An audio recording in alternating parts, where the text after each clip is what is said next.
प्रिय पाठकगण, Patanjali IAS academy की online कक्षा में आपका हार्दिक स्वागत है।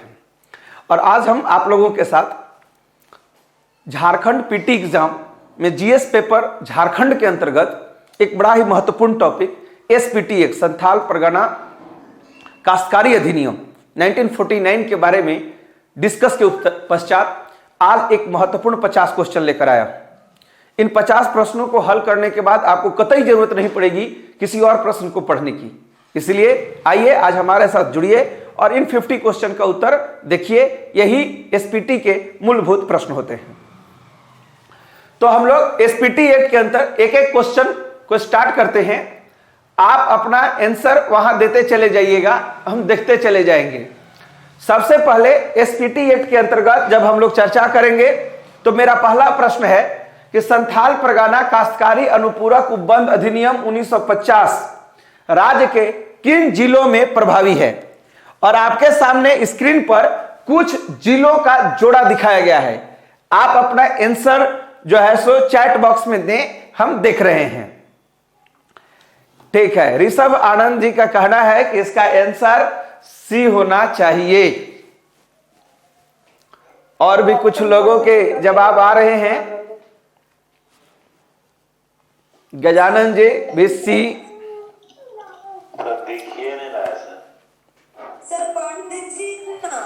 दिखेगा कैसे? पैसा नहीं जमा किए मृत्युंजय जी, इसीलिए नहीं दिख रहा होगा। चलिए ठीक है। देखो, संथाल परगना अनुपूरक उपबंध अधिनियम 1950 राज्य के किन जिलों में प्रभावी है? इसका उत्तर बेहद कॉमन है। हम बोले हैं कि ये संथाल परगना प्रमंडल में है। संथाल परगना प्रमंडल में 6 जिले आते हैं। हम सबका आंसर देख रहे हैं, ठीक है। तो 6 जिले हैं।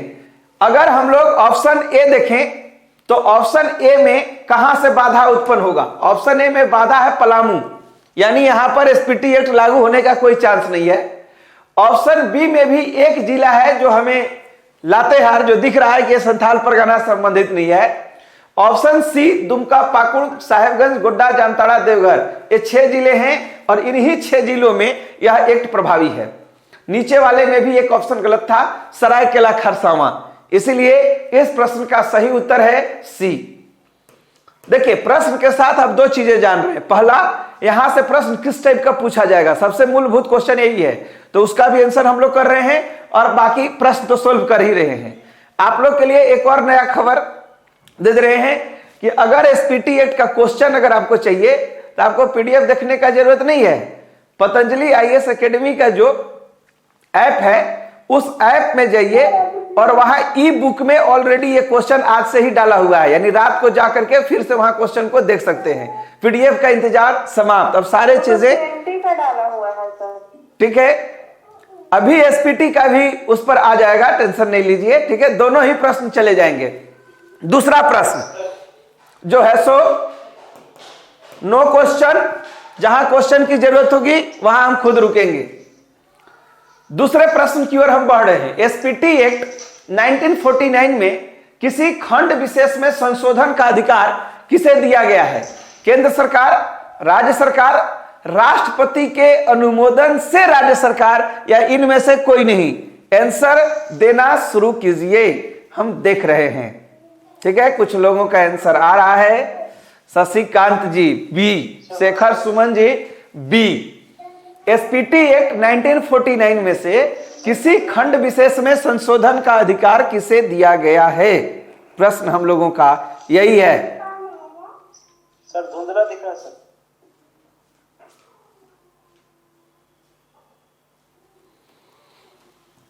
ठीक है, तो इस प्रश्न में देखिए यहां 2 प्रश्न है। इस दूसरा का आंसर जो है वो ज्यादातर लोग जो हैं हम देख रहे हैं, करीब 50 लोग का आंसर आ गया है और सबका आंसर है बी। बिल्कुल सही आंसर है, क्योंकि इसका आंसर होगा राज्य सरकार, केंद्र सरकार नहीं होगी।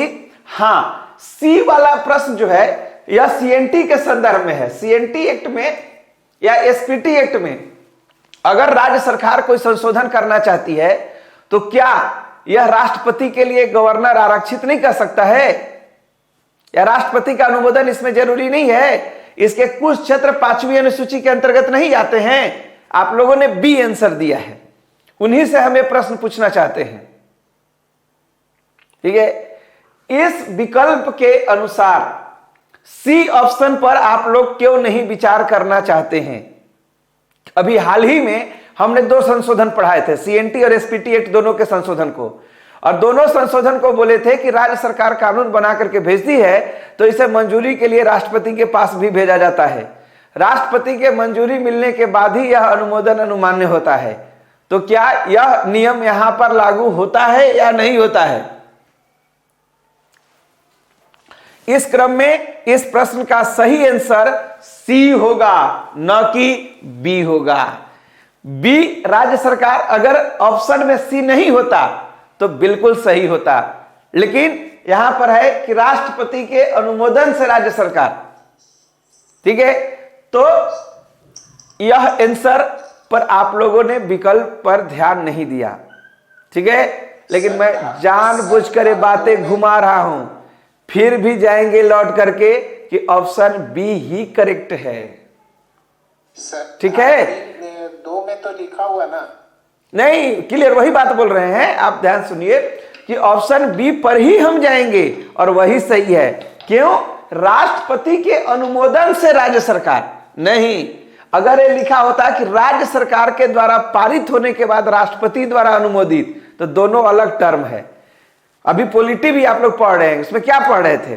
कुछ विधेयक राष्ट्रपति के मंजूरी के बाद सदन में आते हैं, ऐसा होता है, लेकिन इस संदर्भ में यह नियम नहीं है। इसीलिए इस विकल्प में भी मेरा सही आंसर जो है सिर्फ और सिर्फ बी है। हम तो आपको जानबूझ करके जाल में फंसा रहे थे, ट्रैप कर रहे थे कि आप लोग सी पर क्यों नहीं ध्यान दिए। ठीक है, तो आपके पास इसका पहला स्ट्रेट फॉरवर्ड क्वेश्चन आंसर था कि एसपीटी की धारा 2 में ही साफ साफ लिखी है कि संशोधन का अधिकार राज्य सरकार के पास है।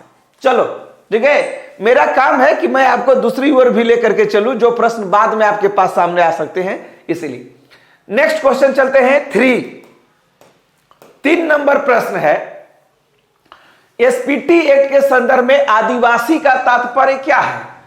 देखिए, इस प्रश्न का भी जो आंसर है उसको दीजिए। एसपीटी एक्ट के संदर्भ में आदिवासी का क्या तात्पर्य है? धारा 4 के अनुसूची ख में नाम दर्ज नहीं हो, धारा 14 के तहत आदिवासी सूची में वर्णित हो, धारा 4 के अनुसूची ख में नाम का दर्ज होना, या उपरोक्त सभी तीनों ही कंडीशन में ये माने जाएंगे। इस संदर्भ में तीसरा का आंसर क्या है? देखिए, अधिकांश लोगों का जो जवाब है, लगभग सारे लोगों का, वो है सी। यानी सी इसका सही उत्तर है। धारा 4 के अनुसूची ख में जिसका नाम दर्ज होता है वह एसपीटी एक्ट में आदिवासी माना जाता है, और जिसका नाम नहीं दर्ज होता है वह गैर आदिवासी माने जाते हैं। तो इसका आंसर सी ही है, सही आंसर है सी। आइए क्वेश्चन नंबर 4, अगर कोई रैयत अपनी जोत को ऋण के रूप में हस्तांतरित करता है तो उसे ब्याज सहित मूलधन चुकता करने तक जोत पर अधिकार समाप्त हो जाता है। इस अवस्था में रैयत को किस नाम से जाना जाता है? दर रैयत, रैयर नहीं है, वो रैयत है। जमाबंदी रैयत, गैर जमाबंदी रैयत, या भूगत बंद रैयत। मतलब अगर कोई काश्तकार अपने जमीन को लगान के तौर पर अपने जमीन के बदले कुछ कर्ज लिया हो, तो जब तक ब्याज सहित वह कर्ज न लौटा दे उस जमीन का उसे जोतने का अधिकार नहीं होता है।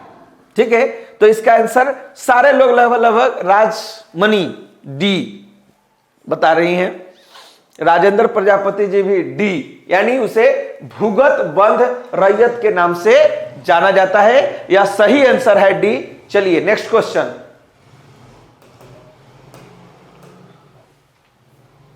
इसका मतलब आप लोग का तैयारी ठीक ठाक चल रहा है।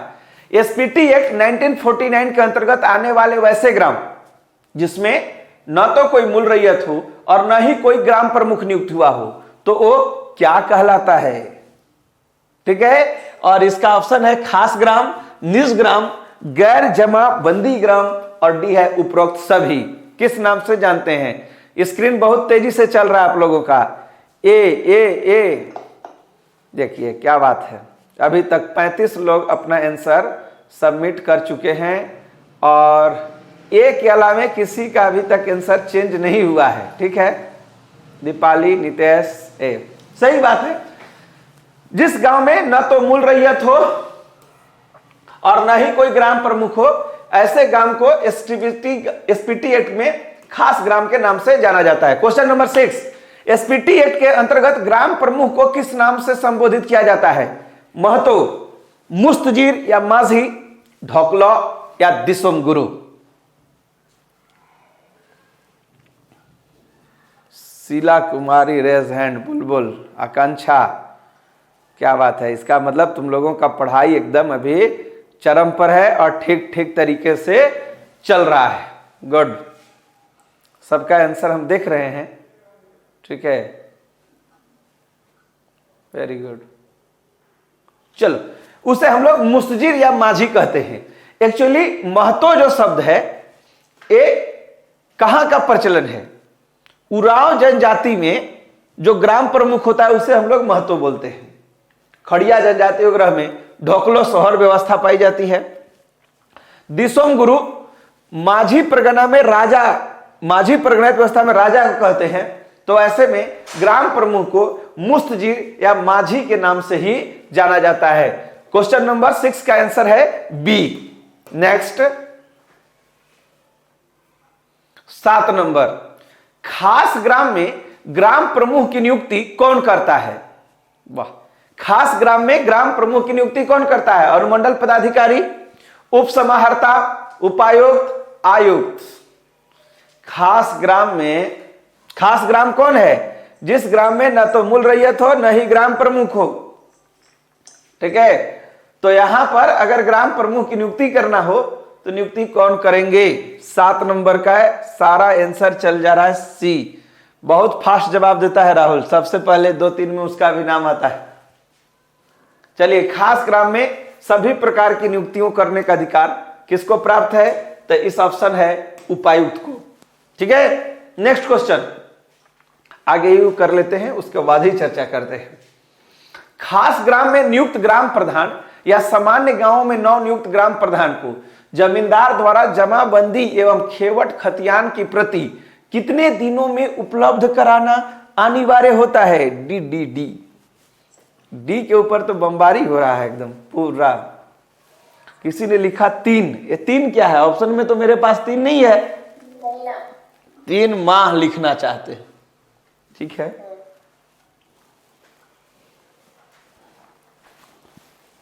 देखो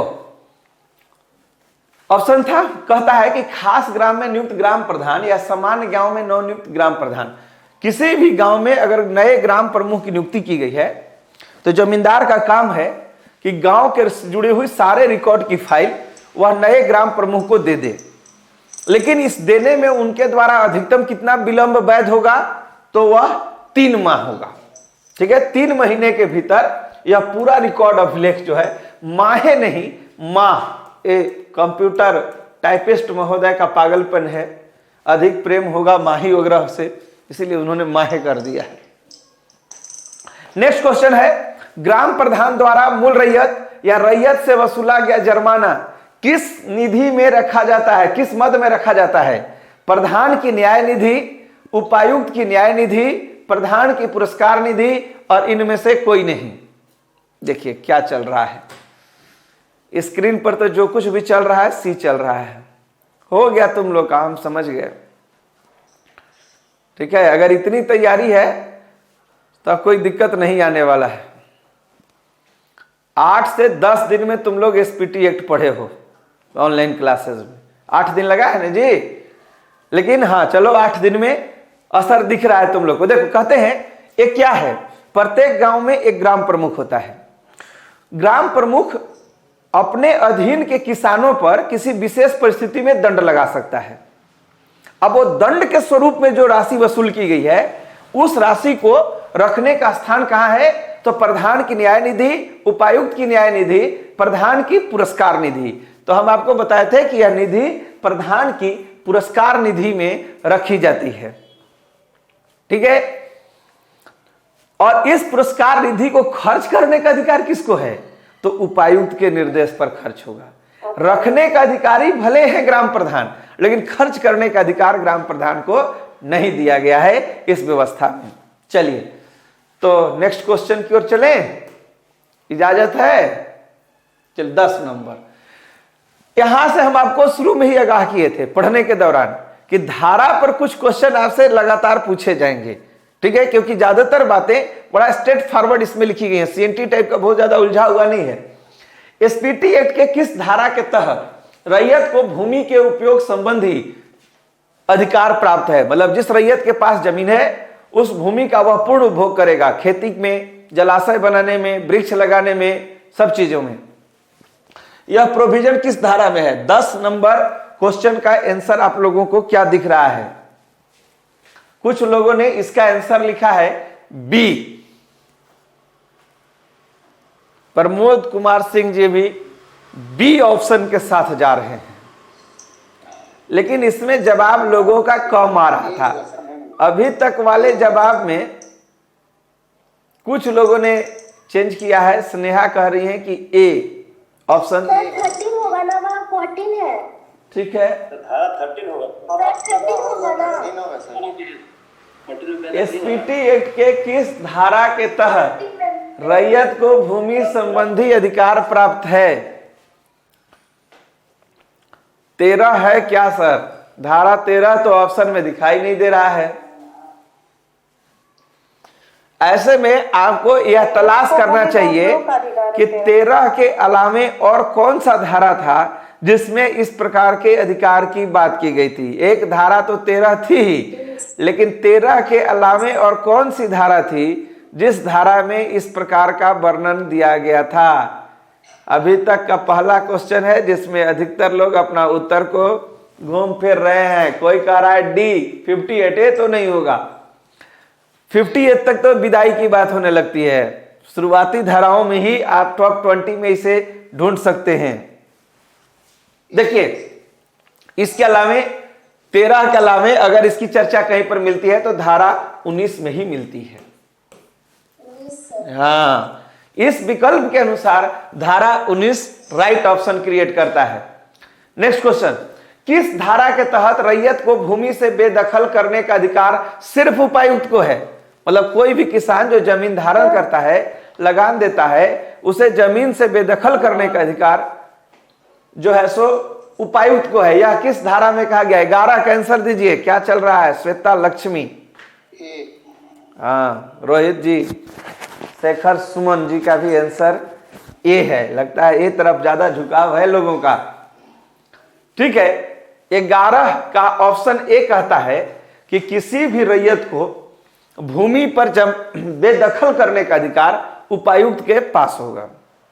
हाँ, विशेष परिस्थिति में भी ध्यान रखिएगा, क्या उपायुक्त के द्वारा प्राधिकृत मतलब ऑथराइज्ड पर्सन को ये राइट है या नहीं है? ठीक है,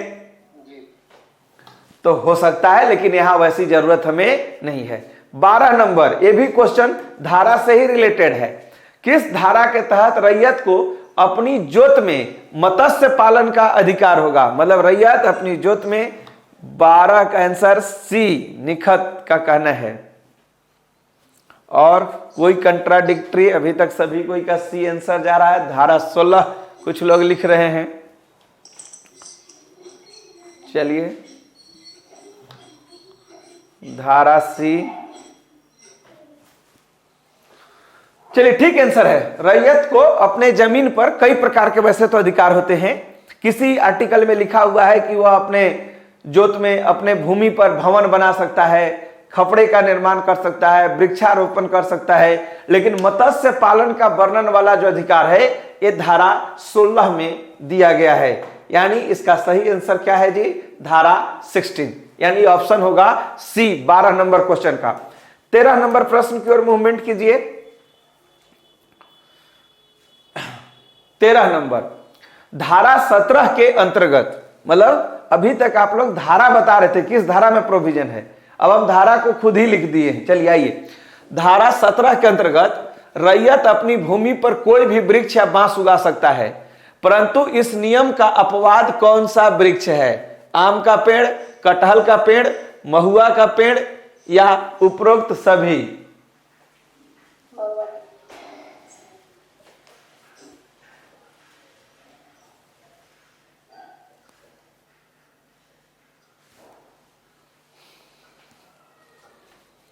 कुछ लोगों ने, अधिकांश लोगों ने ऑप्शन सी का विकल्प को सही माना है। 30-40 जो लोग भी अभी तक आंसर दिए हैं उनमें से सबका आंसर सी ही जा रहा है, लेकिन हमें तो सी पर आपत्ति होगा। गजानन दास जी तो महुआ ही लिख दिए, क्या प्रेम है क्या उधर। ठीक है, क्या किया जाए जी? ऑप्शन सी को सही मान लिया जाए? सर एक बात है, यहाँ पे जो लगाने का बात हो रहा है सर, लगाने का एकदम पकड़ लिए आपने, बिल्कुल सही। देखिए इसमें option D is correct, option D correct है। किसी भी तरह का नो इफ नो बट कुछ नहीं। देखो हम लोग ये पढ़े थे कि कोई भी काश्तकार को अपने जमीन पर कोई वृक्ष लगाने का अधिकार है। हाँ, अगर वृक्ष की कटाई करनी हो तो बाकी वृक्ष को काट के उपयोग कर सकता है, लेकिन महुआ का पेड़ काटने के पहले वह जो है सो मंजूरी लेगा। तो इस ऑप्शन में तो काटने का प्रश्न नहीं है, वृक्ष लगाने की बात हम बोल रहे हैं कि कौन कौन लोग वृक्ष लगा सकते हैं। तो उस हिसाब से तो इसका आंसर होना चाहिए कितना? डी होना चाहिए। हो गए ना हिट विकेट, झंडा वाला प्रश्न का आंसर हो गया ये हैं। हम जानते थे कि आप लोग एकदम सुपर फास्ट पढ़ने वाले हैं, अरे सुपर फास्ट में एक गलती हुई। लेकिन डी में ऑप्शन होना चाहिए था इसीलिए हम दिए नहीं।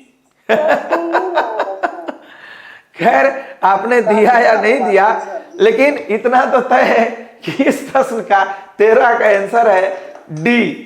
इस क्वेश्चन को बनाते समय हम सोचे थे कि तुम लोग को लेक्चर के दौरान इस टॉपिक को इतना हाईलाइट किए हैं कि महुआ का पेड़ नहीं काट सकते हैं, अनुमंडल पदाधिकारी की अनुमति से काट सकते हैं, तो तुम लोग एकदम दौड़ के जाओगे महुआ के पेड़ के ऊपर। बाकी प्रश्न पढ़ो चाहे नहीं पढ़ो, दौड़ गए। ठीक है, ये जब मैं प्रश्न सुबह बना रहा था तभी हमें पता था कि कुछ ऐसा होगा। आप लोग उम्मीदों पर 100% खरे उतरे हैं। 14 नंबर क्वेश्चन, रैयत अपने भूमि का प्रयोग। देखो नेक्स्ट क्वेश्चन की बात कर लेते हैं थोड़ा सा। 14 नंबर प्रश्न क्या कहता है? रैयत अपने भूमि का प्रयोग स्वयं के लिए भवन निर्माण हेतु कर सकता है। यह प्रावधान किस धारा में किया गया है? 14 क्वेश्चन फिर वहीं पर आया।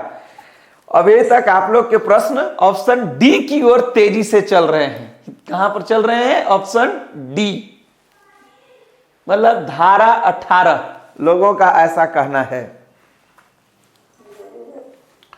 ठीक है, इतना फास्ट आंसर देते हो तुम लोग, सचमुच में याद कर लिया हो कि कॉपी खोल के बता रहे हो जी? नहीं सर, याद हो गया होगा, हम समझ रहे हैं। इतना है कि आपका ऑप्शन भी नहीं पढ़ रहा, क्वेश्चन भी नहीं पढ़ रहा। ठीक है, इसी में न महुआ का पेड़ में बुलझ गए। महुआ का पेड़ पढ़िए, महुआ चढ़ा के मत पढ़िए। ठीक है, रैयत अपने भूमि का प्रयोग स्वयं के लिए भवन निर्माण हेतु कर सकता है। इसका सही आंसर है डी, धारा 18 में।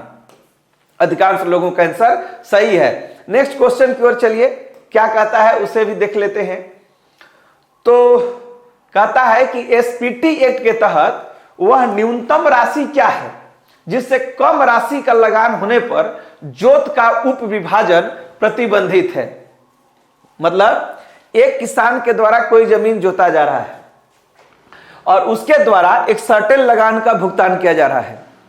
उस किसान के 2 बच्चे हुए, जमीन को 2 भागों में बांटना है, तो वह न्यूनतम राशि क्या होगी जिसके आधार पर जोत का विभाजन नहीं किया जा सकता है? कुछ लोग तो रुपए लेके ही आ गए हैं।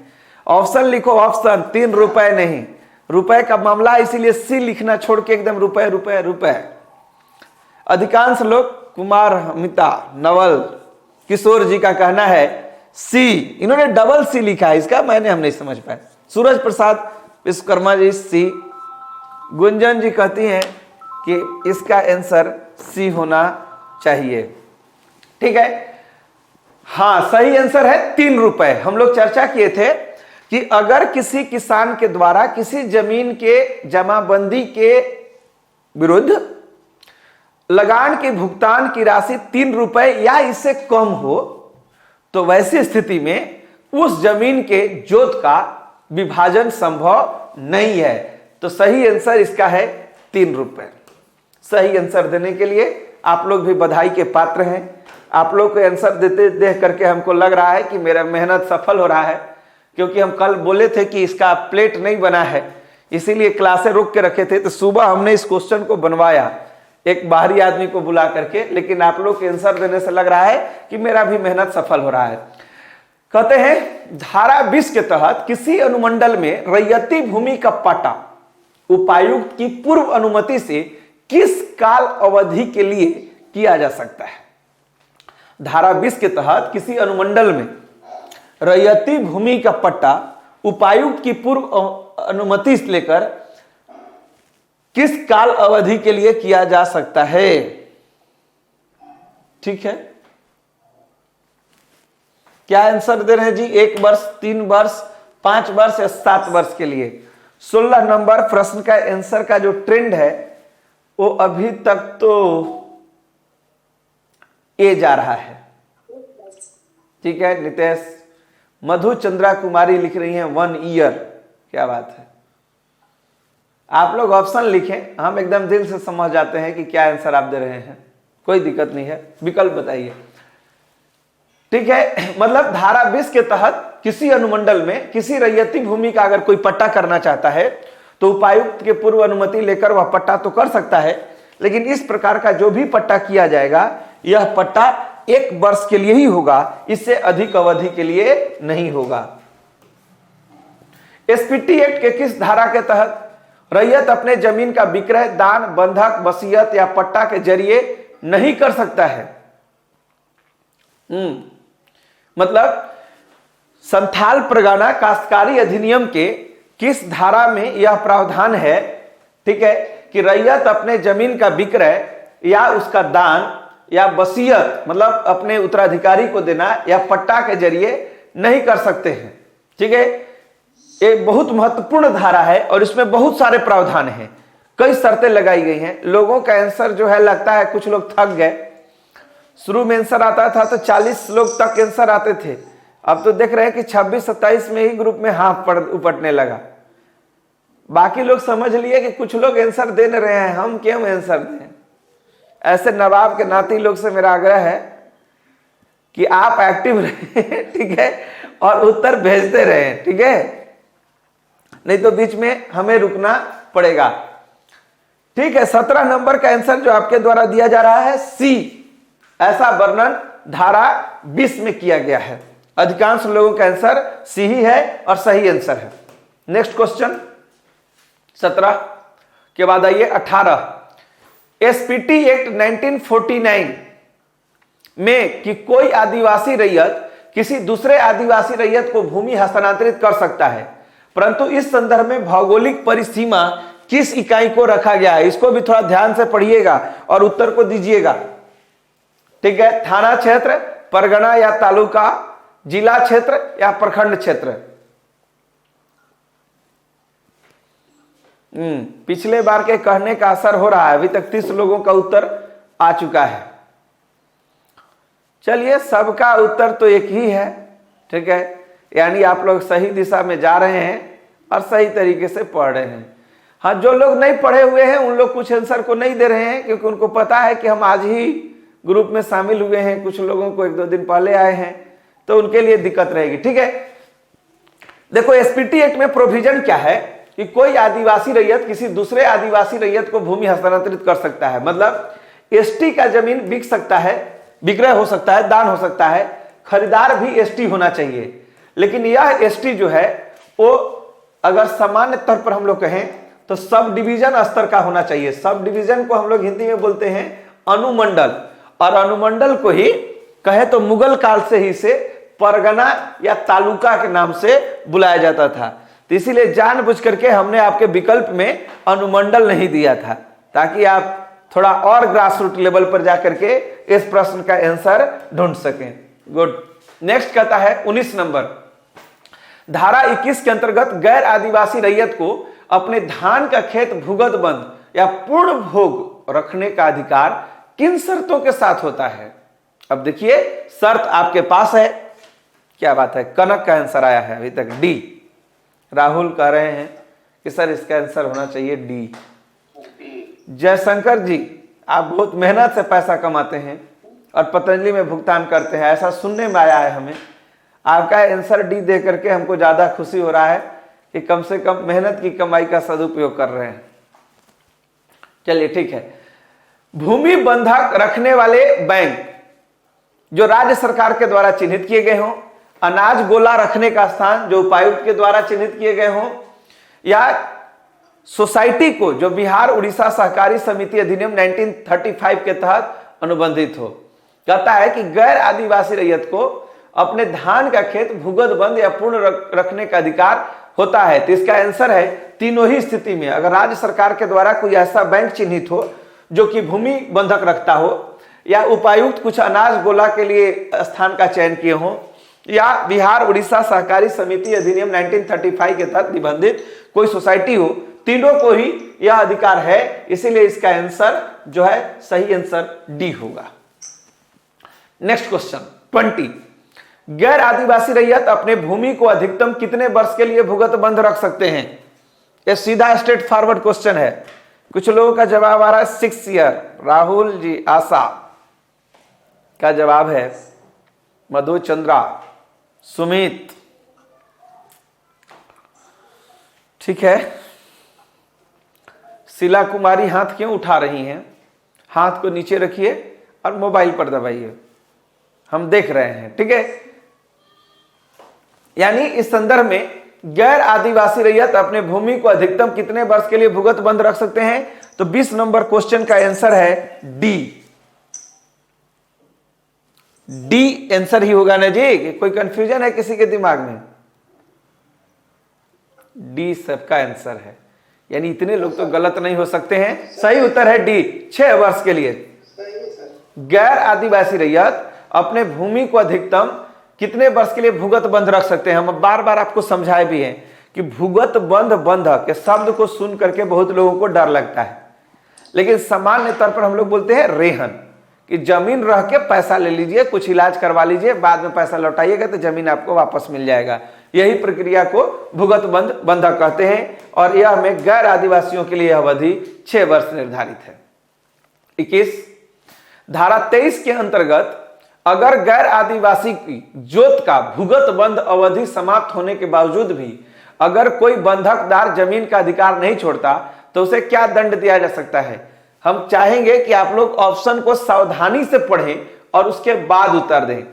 3 माह जेल और 500 रुपए जुर्माना या दोनों, 6 माह जेल 500 रुपए जुर्माना या दोनों, 3 माह जेल 1000 रुपए जुर्माना या दोनों, और नन ऑफ दिस 21 नंबर का आपके पास विकल्प है।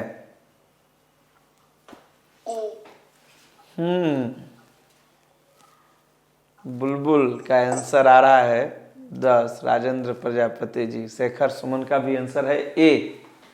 चलो सही आंसर है, कल ही हम लोग इसकी चर्चा भी किए थे। 3 माह तक जेल, 500 रुपए जुर्माना या उन पर दोनों दंड हो सकता है। कहने का मतलब हाँ कि अगर सर धारा 23 में तो उसका वर्णन नहीं है सर। क्या चीज? वो धारा 21 का ना मैटर हो गया सर। ये जो 3 माह 500 वाला है सर, वो धारा